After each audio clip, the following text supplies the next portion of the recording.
오늘 우리가 함께 볼 하나님의 말씀은 요한복음 11장 45절에서 57절 말씀입니다.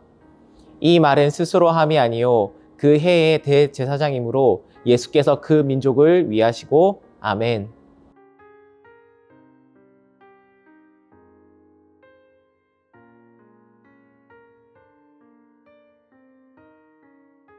오늘 요한복음 11장 45절에서 57절 말씀을 통해 함께 살펴볼 주제는 은밀한 계획입니다. 오늘 본문 가운데 두 가지 은밀한 계획이 나타나고 있기 때문에 오늘의 주제는 은밀한 계획입니다. 예수님은 지난 시간 나사로를 살리심으로 하나님의 이름을 드러냈습니다. 이 모든 일은 하나님의 영광을 나타내기 위함임을 말씀하셨습니다.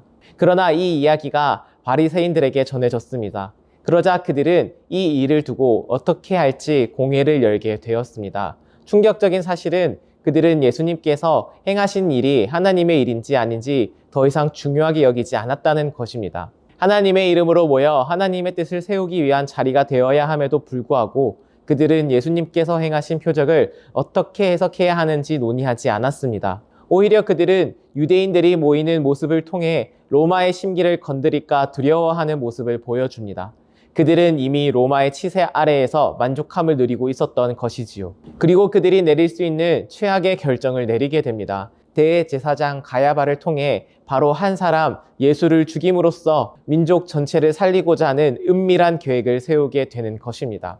이 은밀한 계획은 민족을 위한다, 사람을 위한다 말은 하지만 실상은 자신들의 안위를 걱정함으로 나타난 악한 계획이었습니다. 하지만 51절에 가야바의 말은 사실은 하나님의 뜻을 내포하고 있음을 저자 요한은 말하고 있습니다.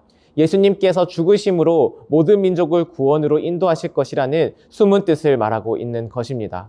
이것은 그들은 알지 못하는 하나님 그리고 예수님의 은밀하고도 위대한 계획이었습니다.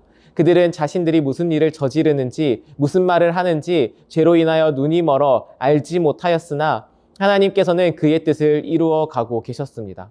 그리고 예수님은 그 일을 이루기 위하여 하나님의 말씀을 성취하기 위하여 때를 기다리십니다.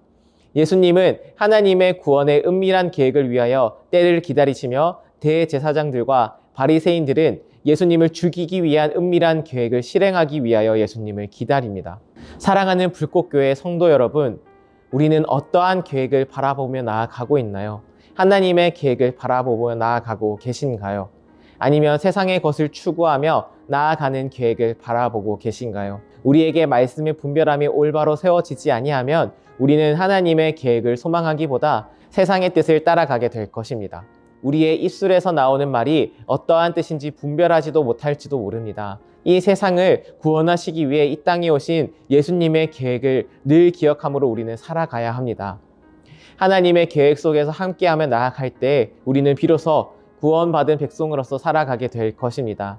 오늘 하루의 삶에서도 우리 각자를 향해 보이신 하나님의 계획을 따라가기를 결단함으로 각자의 자리에서 승리하는 우리 모두가 되기를 간절히 소망합니다.